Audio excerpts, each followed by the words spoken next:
Magkano bill ko ngayon? 200 plus. Okay lang ba i-video ko? May mga nagbabayad ba sa'yo ng ganun? Sakto talaga. Or never ka pa naka-encounter ng ganun? Oo, madalas.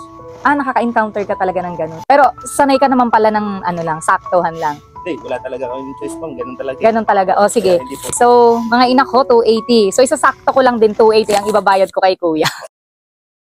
Pero bibigyan ko siya, hindi nga lang. Tip, magkano yung sukli dito? Ano ba? 720? 720. Okay, hindi ko siya bibigyan ng tip, pero bibigyan ko siya ng cash. Yung 1K sa kanya na. Hindi nga po, ma'am. Tapos bigla si kuya, naglalabas ako ng cellphone. Ito na kuya, para makauwi ka na. Ayaw mo? Ano, content creator kasi ako. Talagang itim itim ko. kasi naka-encounter ng ganito. Ngayon lang. Kaya hindi ko expect Ayun. na ganun. Ayun. So, si kuya ngayon lang daw siya naka-encounter. So, hindi niya in-expect. Kaya ayaw niya pong kunin. Paano po ba yan? Libre na po ba? Ito kuya. Para makauwi ka na. Thank you po. Sige po. Welcome.